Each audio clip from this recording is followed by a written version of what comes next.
Ya, untuk membahas mengenai hal ini pemirsa telah bergabung bersama kami ada sejumlah narasumber, juru bicara bidang pencegahan KPK, ada Mbak Ipi Mariati, ada juga mantan Wakil Ketua KPK, ada Pak Saud Situmorang, dan juga sudah bergabung peneliti Pusat Kajian Anti Korupsi Pukat UGM, Bang Zainur Rahman. Dan juga ada mantan Ketua PPATK, Pak Yunus Hussein. Selamat sore semuanya. Assalamualaikum. Waalaikumsalam warahmatullahi wabarakatuh. Saya ingin ke Mbak Ipi dulu dari KPK nih. Apakah benar kami ingin mengonfirmasi bahwa sudah ada laporan laporan hasil analisa dari PPATK soal kejanggalan ini sejak tahun 2012? Iya, Mas Alfat, jadi tahun 2012 KPK memang menerima LHA begitu ya dari PPATK, dan dalam kesempatan ini kami juga ingin sampaikan bahwa kami memastikan bahwa setiap informasi ataupun data yang disampaikan kepada KPK baik oleh instansi maupun oleh masyarakat kami pastikan kami tindak lanjuti. Jadi data LHA 2012 tersebut sudah kami tindak lanjuti. Siapa yang menindaklanjuti? Tentu di KPK kami memiliki beberapa bagian yang kemudian memiliki relevansi atas data tersebut yang akan menindaklanjuti sesuai dengan tugas pokok masing-masing, begitu. Ya, nah, terkait dengan, Ya, silakan dilanjutkan, Mbak Ipi. Nah, terkait dengan LHKPN, ini saya kira memang hal yang berbeda bahwa kami juga kemudian melakukan pemeriksaan atas LHKPN yang bersangkutan. Itu di tahun 2018 dan hasilnya di tahun 2020 telah kami sampaikan kepada Inspektorat Bidang Investigasi Kementerian Keuangan. Dan saya kira juga Kementerian Keuangan telah mengambil langkah-langkah untuk menindaklanjuti dari hasil pemeriksaan tersebut. Ya, Mbak Ipi, kemarin kita juga sempat berbincang mengenai masalah ini, bahwa sebetulnya ada yang janggal dari hartanya. Ini sudah dilaporkan oleh PPATK dari tahun 2012 ada yang janggal, 2017 juga ada yang janggal. Tapi kenapa baru tampaknya KPK mulai akan tancap gas ketika sudah kasus ini menjadi perhatian publik, Mbak Ipi? Tidak ada indikasi bahwa KPK baru bertindak saat ini ya. Tadi sudah saya sampaikan bahwa sejak 2012 kami sudah menindaklanjuti semua informasi itu. Dan siapa yang menindaklanjuti tadi sudah saya sampaikan bahwa ada bidang-bidang tertentu tentunya di KPK yang akan menindaklanjuti informasi tersebut. Yang kedua kemudian terkait dengan pemeriksaan LHKPN, ini juga pemeriksaan yang sebetulnya juga rutin kami lakukan begitu ya. Tapi memang perlu dipahami juga oleh publik. Ada dua macam pemeriksaan dalam konteks laporan harta kekayaan penyelenggara negara.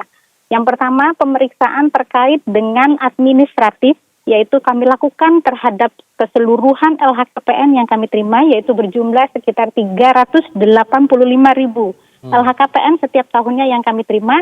Tentu kami lakukan proses verifikasi administratif dan juga validasi atas kebenaran isian data dan kelengkapan LHKPN yang disampaikan.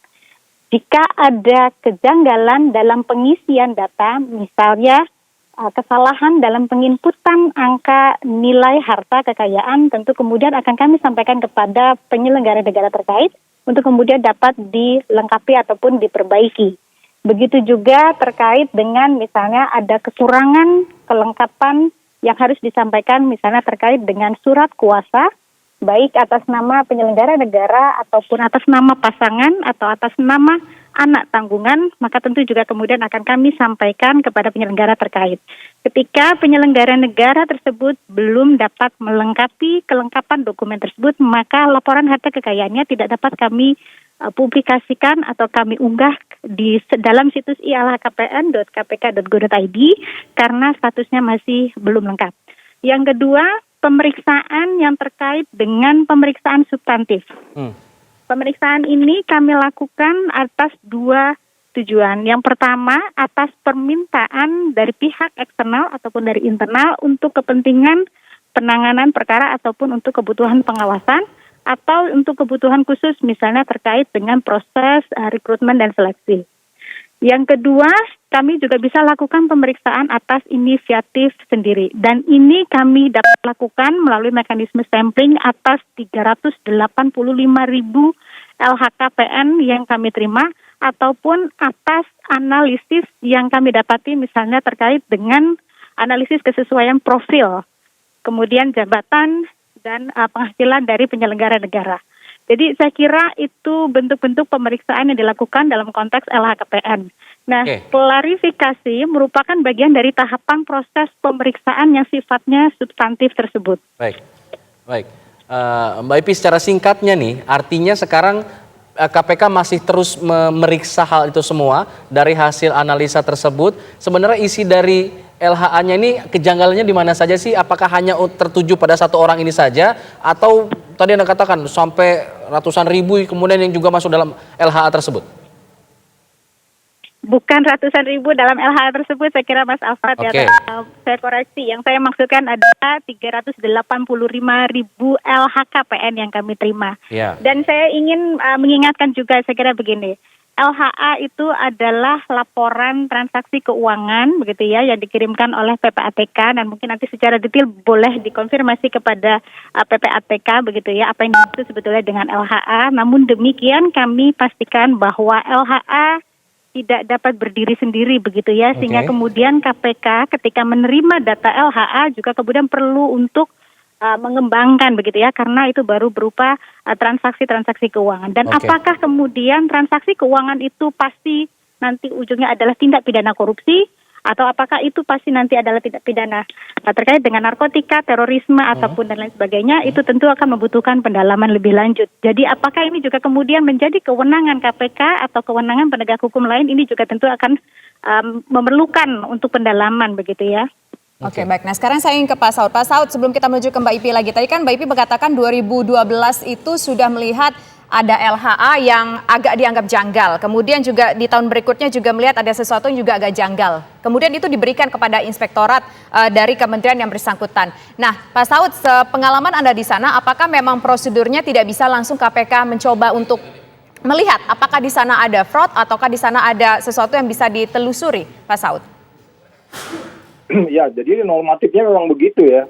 Itu yang saya bilang, kalau terlalu normatif ya begitu gitu. Jadi artinya kita bicara pencegahan itu boleh, tapi model berpikirnya mesti investigatif, penindakan.